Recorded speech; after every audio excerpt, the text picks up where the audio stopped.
All right, good morning, everyone, and welcome to our next presentation for the Your Universe series. Today, we're going to be talking all about the Juno spacecraft and its mission to Jupiter, the planet that we're focusing on this week.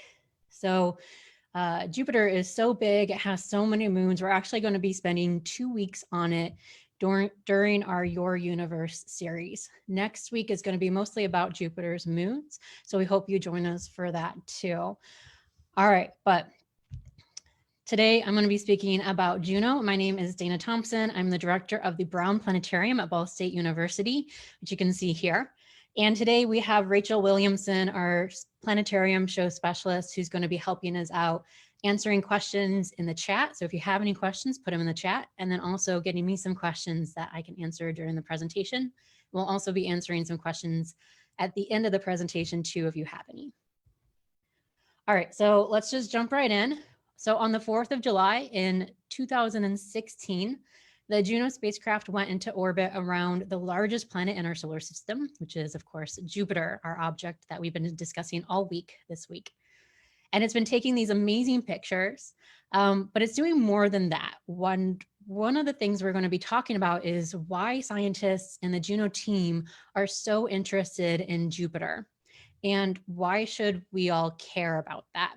Well, the short answer is that it's more than just pretty pictures. But to figure out why Jupiter is of such great interest, we can start this presentation in a lot of ways. So I could start with talking about Jupiter's famous great red spot that's wider than our Earth, about 1.3 times wider. It once was maybe about 3 times bigger than our Earth, but it's shrinking a little bit now. It's only about 1 Earth wide.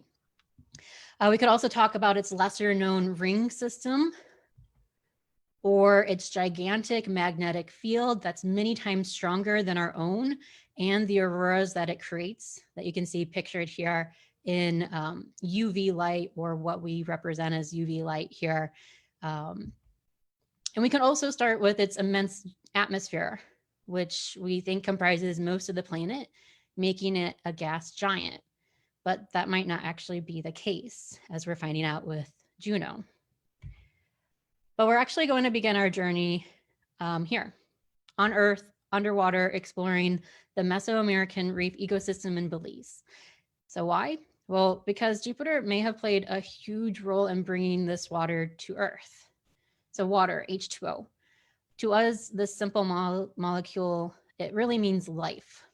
However, when the Earth was forming, it didn't have an atmosphere to really keep water on its surface. And the Earth was in a part of the solar system where it was just too warm for molecules like water to condense without an atmosphere. So scientists want to know where this water originated and how did it get to Earth. So let's break it down a little bit. Water is composed of 2 basic parts. It's made up of a single oxygen atom and 2 hydrogen atoms. Hydrogen, the simplest of all elements, has been around since close to the beginning of our universe, where oxygen formed several 100 million years later in stars made up of that hydrogen. So the massive pressure at the center of stars is so great that hydrogen actually fuses together to form helium, and helium fuses together to form heavier elements like oxygen in a process called nucleosynthesis. And these elements are then spread across the universe in supernova events. And this is an image of the result of a supernova event. It's a supernova remnant. It's Cassiopeia A, if you're interested. And it's being shown here in X-ray and optical light. So it's a little bit more, or a lot more, than what our eyes would be able to see if we're up close next to it. And it's one of these supernova events, perhaps, that started the process of the formation of our own solar system. And our solar system probably formed out of a cloud of gas and dust that was hit by the shock wave of a nearby supernova and began to collapse in on itself, with most of the mass collecting at the center to form the sun. And so most of the mass went into forming the sun. And it contains somewhere between 99.8 and 99.9% the mass of our entire solar system. So out of all the mass of our solar system, most of it is in our sun. And after the sun formed, Jupiter is likely the first planet to form after that, or form in our solar system. It's the second most massive object in our solar system. It's actually more massive than all the other planets combined, 2.5 times more. So Jupiter likely grew as fragments of rock and water ice that clung to each other in the disk surrounding the young sun here. And eventually it maybe had enough gravity to hold on to hydrogen and helium, that hydrogen and helium that we see make up most of the planet today. Well, after the sun and Jupiter formed, all the other planets and objects in our solar system formed, we think. So Jupiter was formed from the leftovers of the sun, and the planets, the other planets, were formed from the leftovers of Jupiter. So we're kind of like leftovers of leftovers in a way. And this makes Jupiter the second most important planet in the universe, at least from our point of view, because we think it holds the secrets to the formation of our solar system. Because again, it's the second planet or the second object to form in our solar system. And it's also relatively unchanged since its formation, or so we think, or maybe once thought. This actually might not be the case, and I'll explain why, like how it maybe changed since its formation a little bit later. But Earth, on the other hand, we know for sure has changed since its formation. Its history has been erased by billions of years of geological changes. So how did Jupiter directly affect our Earth? How did it like maybe bring that water to the planet we know now, or we see now? Well, Jupiter's gravity actually influences all the other planets in our solar system. In fact, scientists think that during the first billion years of solar system formation, Jupiter defined all of the planetary orbits. And so knowing more about where Jupiter formed and how it formed will actually help scientists understand just how much Jupiter affected the other planets, and not just in their orbits, but in their compositions or what they're made out of as well. And there are many solar system formation models out there. There are different hypotheses out there, but the two most popular or accepted ones have Jupiter's distance from the sun changing over time and throughout the history of the solar system, basically. So as you can see here, this is more recent picture or model artist conception of our solar system. But the early solar system was messy. And the surrounding disk of material could have caused Jupiter to lose angular momentum and then go inward, migrate inward towards the sun. And we see this migration, or possibly the results of a migration like this in exoplanets, planets going around other stars.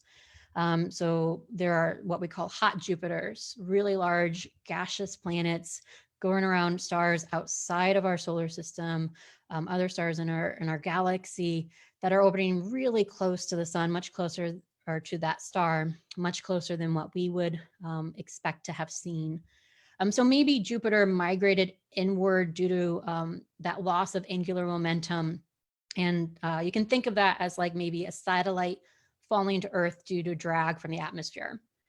But Jupiter actually can gain angular momentum from debris. So if it gained angular momentum from debris, it would have spiraled, had its orbit grow larger. It's maybe spiraled outward, away from this young sun. Well, again, like how can we tell, what exactly is going on or what happened? How can we tell where Jupiter formed in the solar system? And then how does this help us understand how water eventually came to Earth? And why should we study Jupiter? Well, we can actually look at Jupiter's composition to help us understand where it formed, because not all material can form everywhere in the solar system. If you're close to the sun, then you're going to have it be too hot, and things like water just cannot form. It has to be outside of what we call a frost line in order for water to condense and really, or for hydrogen and oxygen to condense and form water. And again, it all goes back to water, right? So how much water ice is in Jupiter? And water is important because water is really the first solid you're going to get. The most abundant elements in the solar system are hydrogen, helium, and oxygen. And so remember, water is made out of two of those things. And so it's really the first solid you might get farther out from the sun where it's colder and that water can condense. So the farther from the sun, the colder it is. It gets cold enough for water to condense into solid ice grains. And the amount of water in Jupiter actually will tell us where it formed in the solar system. Scientists hope anyway. The more water in Jupiter, that means if we find more water in Jupiter, it means it formed farther from the sun than it is now, meaning that it would have had to migrate inward at some point in the solar system history. And a small amount of water, on the other hand, means that Jupiter formed close to its current position. So again, like knowing how much water in Jupiter will help us understand where it formed in the solar system about 4.5 billion years ago. And this helps us understand how water came to Earth because some of the models that we see, some computer simulations that use the laws of physics will help us see this, okay? So many computer simulations that use the laws of physics have been run by astrophysicists like this one here. I'll play it again. And what you're seeing here is the outer planets of our solar system and a whole bunch of icy objects in green here. And those are maybe comet-like objects. So eventually, there's the gravitational effects of Jupiter makes it so that these objects just go flying, and these icy objects then could come inward closer to the sun, hit Earth, and bring that ice and that water to a young Earth and form our oceans that we see today. And knowing Jupiter's position at this time, on this time scale, billions of years ago, will help us kind of understand these models a little bit more. So again, this is a simulation of our early solar system, billions of years ago. And there's icy bodies that are getting affected by Jupiter's gravity, also kind of Saturn's gravity too here, and they go flying when a certain amount of time has passed. So this will help us understand if maybe that those objects collided with the young Earth and brought that water that have formed our oceans that we see today. And this simulation is, of course, just a simulation. It's based on the laws of physics, but we actually have other evidence of this happening. So there are lunar samples that came back from Apollo astronauts that suggest that there's this activity early on in our solar system. But there's different opinions about that, of course, as there is with all of science. So knowing more about the origin of Jupiter and where it formed will really just help us better understand what happened in the early solar system, how Earth obtained its water, and just about planetary formation in general. So how do we really get that information? How can we learn more about Jupiter to understand these models? Well, we have missions, right? So here are some of the spacecraft that have visited Jupiter in the past. There have been flyby missions, like we have Pioneer and Voyager here. And the flyby missions kind of give us a snapshot of Jupiter. They gave us a snapshot of Jupiter, and they helped us see a little bit, understand a little bit more about Jupiter so that we could really plan more detailed long-term missions. So it kind of first, all of planetary formation, science, and just exploring our solar system in general. It usually starts with a spacecraft flying by the planet or the object, and then they plan more long-term missions, okay? Like they planned then Galileo. So Galileo was a spacecraft that ran from 1989 to 2003. And then there was a big gap where we didn't really have anything out exploring Jupiter. But now we have the Juno spacecraft. It's been going around Jupiter, orbiting the planet for a number of years and exploring a lot about Jupiter for us. And do you notice anything different between these three spacecraft and Juno here? There are a lot of differences, but one of the main ones is the way that these spacecraft get power. So if you notice, there's solar panels on Juno. There are no solar panels on these other craft here. Juno is actually the first solar powered mission to go to Jupiter. And typically missions to the outer solar system are nuclear powered through plutonium-238. But with advancements made in like solar cell technology over the past several decades, it's actually now more economically preferred to use solar panels to provide power at Jupiter. And why was it not used before? Well, Jupiter is really far away from the sun. It doesn't get much sunlight. It gets about 4% the sunlight that we receive here on Earth per area anyway. And that means that, you know, it's really difficult to power a spacecraft at Jupiter with just using the sun. But again, with advancements, it's gotten a lot better.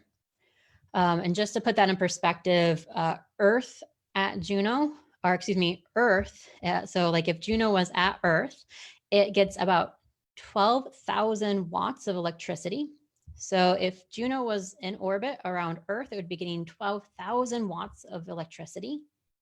But it's at Jupiter, which is 5 times the distance from the sun as Earth is, which means that Juno at Jupiter only gets about 450 watts of electricity. So Juno is operating only at 450 watts. It's got really efficient electronics in it, and it's powered very well with that 450 watts, but that's really only like 4 or 5 watt light bulbs in the house equivalent to. All right, so some of the questions that we have been asking and, you know, wanting to understand about the solar system require quite a big spacecraft. And so you can see it on a professional basketball court here, and there's a person there for some scale. And there's lots of instruments on it too, and different parts. It actually has 8 different science instruments. You don't have to read all of this, but it has 8 different science instruments to conduct different investigations of Jupiter. But it also has a camera for education and public outreach called Juno Cam, which I'll talk about at the end of the presentation. And that's a way for you to get involved in the mission, the Juno mission. So as I mentioned, the origin of Jupiter is a big piece of the Juno mission, but there are other things that scientists are trying to look at.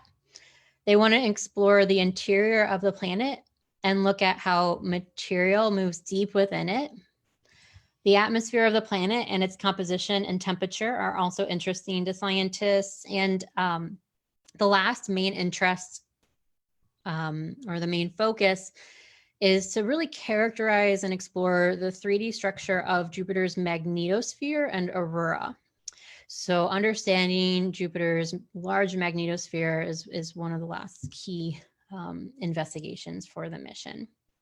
Because, you know, unfortunately, scientists can't just drop something into the atmosphere of Jupiter to study it. The pressures are so great. The pressure gets to millions of times what we have here on Earth, just about a quarter of the way into the planet. So Juno has to orbit Jupiter and figure all this out from the outside. They basically have to measure the core of the planet without touching it, and we'll see how they can do this in just a little bit. The spacecraft, though, is uncrewed. It doesn't have any people on it, but it does have, this is like a view of the inside of the spacecraft, but it does have these 3 Lego figurines. There's the god Jupiter, goddess Juno from Greek and Roman mythology. And then there's also this one highlighted here, which is a scientist who studied Jupiter. You might already know, that's Galileo. And so why Juno? So Juno is a goddess from Greek and Roman mythology. And NASA says that the god Jupiter drew a veil of clouds around himself to hide mischief, and his wife, the goddess Juno, was able to peer through the clouds and reveal Jupiter's true nature. So that's how Juno got its name. And so Juno is in orbit now around Jupiter, and it navigates using an ancient method of looking at the stars, because the stars make the same patterns at Jupiter that we see here on Earth. It's the same constellations. We saw the star Betelgeuse in the constellation of Orion the Hunter in that previous clip there. And it can use those star positions to figure out where it is and where it wants to go. So by looking at the stars using these cameras, these star trackers, it can navigate and orbit the planet carefully. And before Juno got to Jupiter, scientists thought that they had a really good idea, or a pretty good idea, of what to expect from the previous explorations of Jupiter and their theoretical models of Jupiter. But it turns out that much of what they thought they knew was wrong. But that's what science is all about. And that's actually really exciting to scientists, is if we get information that doesn't really match the scientific models, because that just kind of adds to the pieces of the puzzle that we're trying to put together about how our solar system formed and how the universe came to be like we see it today. So what has been discovered so far? Well, let's start with the poles. Before Juno, there are no photos of the poles taken, but Juno is in a polar orbit. That means it takes it about the North Pole and the South Pole. And some scientists predicted that the polar regions would be uniform and maybe boring places, but they were wrong, which again is what science is about. So for much of history, much of what we could see of Jupiter here was limited to this kind of side view. This is our view from Earth. And you can see it's covered with these stripes. There's bands, which are called belts and zones, and they're formed from jet streams, so quick moving air, basically, that's going at hundreds of thousands of miles an hour. And now we have views of the poles. So here's the South Pole here. You see it's not as banded as the equator of Jupiter, same with the North Pole. So they're much more interesting than maybe some scientists maybe originally thought. And they don't look anything like the rest of Jupiter. They're a little bit bluer than the equator too. And by the way, the color here is stretched a little bit. So we're seeing it a little bit bluer than what it would look like in real life to our eyes if we were up close next to Jupiter. But the difference in color tells us that maybe there's a different composition here than the rest of the planet. And a lot of the color of Jupiter, the great red spot, all the other colors we see, it might come from chemical and molecular interactions with UV light from the sun. So sunlight comes in and hits the planet, and the UV light from the sun has this interaction with the elements in Jupiter's atmosphere, the molecules and elements there, and maybe helps create some color that we see. But scientists really aren't sure on that whole process. But the idea as to why the poles look different than the equator is that the poles don't get as direct sunlight from the sun as the equator does. So we know that we have on Earth seasons because we have more direct light at the equator and during different times of the year than other times. Sometimes during the year we have indirect light from the sun. It just doesn't heat up an area as much as direct light does. And the poles here have indirect light from the sun, and therefore that UV interaction that maybe causes that color doesn't affect or affects it in a way that it shows up blue to us here. But there's also amazing variations in like wind patterns that show cyclones. So there's, again, not as many bands on the poles of Jupiter, but there are these cyclone storms and other weather systems. And we can see this in a little bit more detail if we look directly at the north and south poles here.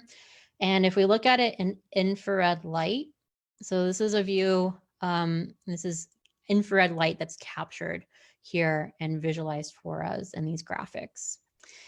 So in the midst of like smaller storms, so there's smaller storms here, there are larger storms that range up to about 2,000 miles across. And when Juno first observed this, when it got into orbit around Jupiter, it saw 5 clustered around 1 in the South Pole, so 6 total. And there were 8 surrounding a central 1 in the North Pole, so there's 9 in the north. But there's actually a new storm that they discovered recently or saw recently in the south. So now there are 7 in the south here. And when they look at these storms, they actually are noticing some really interesting and weird things, because all of the 9 cyclones here in the north are turning counterclockwise, all of them. So if this one's turning counterclockwise, then it's going to be, and the other one next to it is turning counterclockwise too. Their winds are actually going to be fighting against each other. And if the winds fight against each other, then that means that it might die out, the storm might die out. But they haven't died out yet. And so these competing winds somehow are still staying strong. And they're still trying to figure out, scientists are trying to determine what powers these storms. So the infrared light that we see and can, the equipment on Juno sees can also give us information on temperature. And the farther down into Jupiter, the hotter it gets. And since that's because Jupiter is still cooling off since its formation. So the hotter material we see, we know it's going to be deeper into the planet. The cooler the material, the closer to the surface it's going to be. So this allows us to create 3D maps like this one. And so this is a simulated flyover of one of the poles based on the 3D map that is based on the infrared data that is again affected by temperature, which is quite amazing here. All right, so speaking of the interior, what is Juno finding out about the inside of Jupiter? Excuse me. Before Juno, they knew really, they didn't know a lot about what was beneath the cloud tops of Jupiter. A lot of the information we have is what we can see at the cloud tops. So you don't really have a way to probe the interior of the planet. And there's a lot going on underneath the cloud tops. Earth can fit inside Jupiter over 1,000 times. So some astronomers used to think that Jupiter had either a very small, dense core, or maybe something else, but maybe a small, dense core, kind of like what you see here. But one of the results from Juno is telling scientists that Jupiter's core is maybe larger than expected, not as dense, and doesn't really have a distinct boundary. They're calling it or saying that it has a fuzzy core that's maybe partially melted or dissolved. And so how can this be? It's kind of strange. Well, Jupiter might not be as untouched as scientists maybe thought. So we originally thought that Jupiter was relatively unchanged since its formation, but maybe there was a collision that made this solid core become more fuzzy, not as dense, and it is what we see and what we observe now. But this collision with another planet, or really at this time it would be called a planetesimal early on in the early solar system, would have to be quite large, because when smaller comets and asteroids hit Jupiter, they just heat up and mix into the planet itself. You can't really make a core now. Objects don't sink to the middle of the planet. So it would have to have been formed early in the solar system history. At least that's what scientists think. All right, so how do they get this information about the core to begin with? Well, Juno orbits Jupiter, and if it didn't have any, if Jupiter didn't have any mass differences throughout the planet, so if the mass was distributed equally throughout the entire planet, the spacecraft would follow one nice curve. But because of different masses distributed, or mass being distributed in different ways inside Jupiter here, the orbit of Juno gets perturbed a little bit. It gets a little off.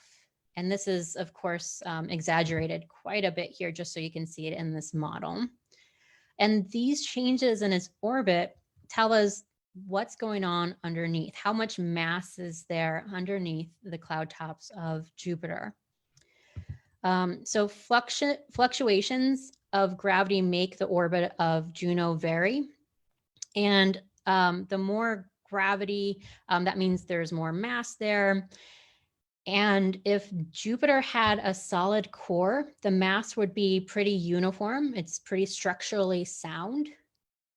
But if the core was less dense and fuzzy, like what they're finding, the core would actually stretch out a little bit at the equator. So it would be maybe a little bit more like a less round shape here. And we would see these fluctuations in the gravity or in the orbit there. So if it was a less dense core that was fuzzy, it would stretch more, and because Jupiter spins really fast, and because of Jupiter's fast rotation, that fuzzy core could stretch and create the disturbances in the orbit of Juno around Jupiter. So how else can they really look into the planet to explore it without actually going into the planet to explore it? Well, they can use microwaves to explore the layers, and they're seeing a lot of metallic hydrogen. So that maybe means that Jupiter is more of like maybe a liquid than anything else.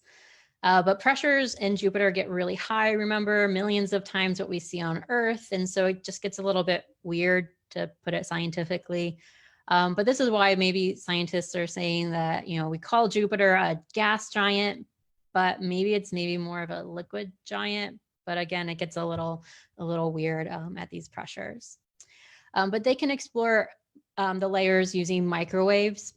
And they can also explore the water abundance. Remember, we talked a lot about water at the beginning of the presentation, because Jupiter maybe helped send water or icy comets to Earth, and it really maybe brought that water that we see on Earth now to us. And it can do that because water absorbs microwaves. You know that when you heat something up in the microwave at home, right? So the more water there is, the less they can see through the atmosphere using these microwaves. And the less water, the deeper they can see into the atmosphere. And unfortunately, there's no results that I know of about the abundance of water to really help us understand the solar system formation theories, at least not right now. But hopefully Juno will get us some information, and scientists will publish that soon. All right, so it also has magnetic fields. For a long time, scientists knew that there was this intense magnetic field around Jupiter, and that magnetic field is about 20 times greater than Earth's, but its magnetic moment, so just like the strength and orientation of it, is about 20,000 times greater than Earth's. So it's quite immense. And as you can see here, it actually has this tail. So it has this kind of pocket here. This is the magnetosphere. And this tail to it is formed because there's streams of charged particles, solar wind, coming from the sun and kind of pushing it out this way. And it forms what we call a magnetotail. And that goes all the way out to the orbit of Saturn. So not everything is to scale here, but the magnetosphere here is pretty to scale, and it goes all the way out to Saturn. So it's huge, and understanding it helps us understand the interior of the planet where the magnetic field is really generated. So what are they finding out and how? Well, Juno has this thing on the side of it, one of its solar panels here. You might have noticed it earlier. It kind of looks like a can opener, but it's actually a magnetometer. And you can think of it as like a fancy compass. And that means that it doesn't just tell the direction of the magnetic field, but it also tells the strength of it in better detail than we've ever been able to see and capture. Every time Juno orbits, and these lines here are showing orbits of the spacecraft, they look a little curved because of the rotation of the planet, by the way. But every time Juno orbits, every about 50 days or so, close to the planet, that is, it gets a little bit more information about the magnetosphere and the magnetic field. And it has to orbit really close to the planet to get this information. And it also orbits really close to the planet because the magnetosphere isn't exactly void of charged particles that could damage the spacecraft. It actually captures some that form a belt around the planet called radiation belts. We have a similar thing around Earth called the Van Allen radiation belts. And Juno's orbital path is specifically designed, as I said, to go and avoid, to go really close to the planet and hopefully avoid Jupiter's dense radiation belts, since that radiation, again, can damage the spacecraft electronics and even the solar panels that power it.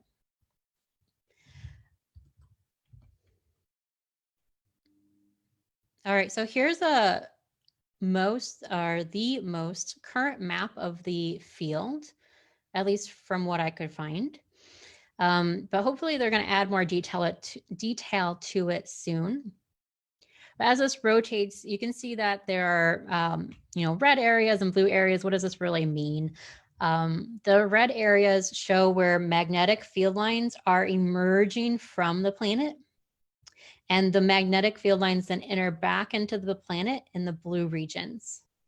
So the red areas are where the magnetic field is emerging, and it's going back in the blue regions. The darker the color here, the stronger the field. So do you notice that there's some variation, kind of a lot of variation here? It's also a little asymmetric. So if the magnetic field was generated deep inside Jupiter, it probably smooths out before it gets to the surface. And it wouldn't be so varied like it is here. So this data implies that at least part of the magnetic field or in Jupiter is generated close to the surface where all this variation is. And so here's like a flat view, so you can see all of it at once of the magnetic field. So understanding more about Jupiter's magnetic field will hopefully help scientists better understand how magnetic fields are generated in similar objects like young stars.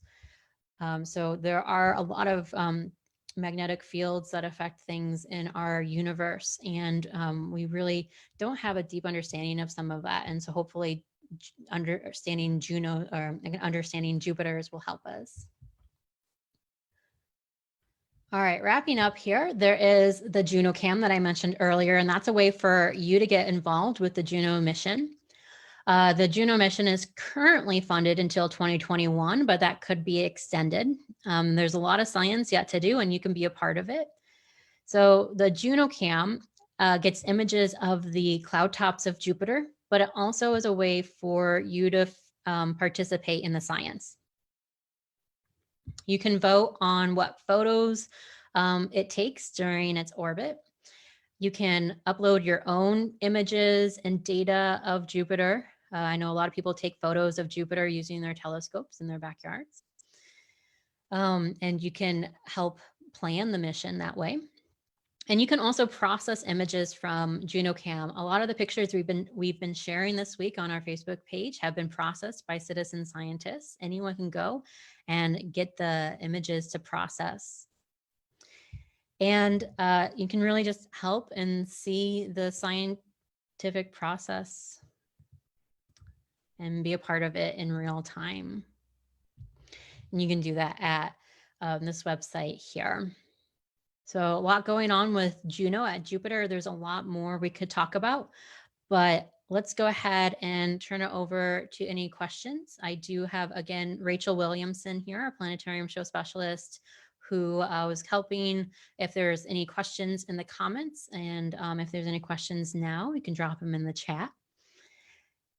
And if you're just joining us, I am Dayna Thompson, the director of the Brown Planetarium at Ball State University. And this week we're talking about Jupiter for Your Universe series. Next week, we're going to be talking about Jupiter 2 because there's so much to discuss.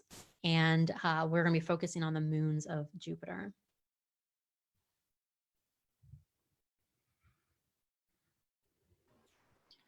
Nope, there are no questions. All right. So if there are any questions that come through, Rachel, just speak up, let me know. But there is a little bit of a delay here with the feed. So if you do have a question, it might take us about 20 seconds or so to get it passed on. We again are talking about Juno, we are talking about Jupiter next week too, focusing on its moons, but our next presentation is going to be again at Friday at 11 on June 12th with Ball State's Dr. Todd Vaccaro, and he's going to be talking about the Radio Jove project at Ball State. And that's looking at Jupiter from Earth, not from a spacecraft orbiting it like Juno is, from Earth, and looking at it in radio light to explore it.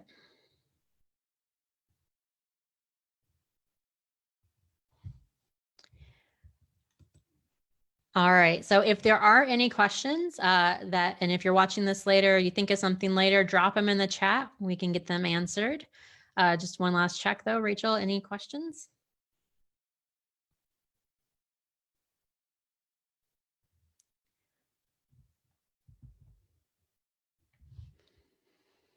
All right, everyone. Well, have a great rest of your day and we'll see you next week.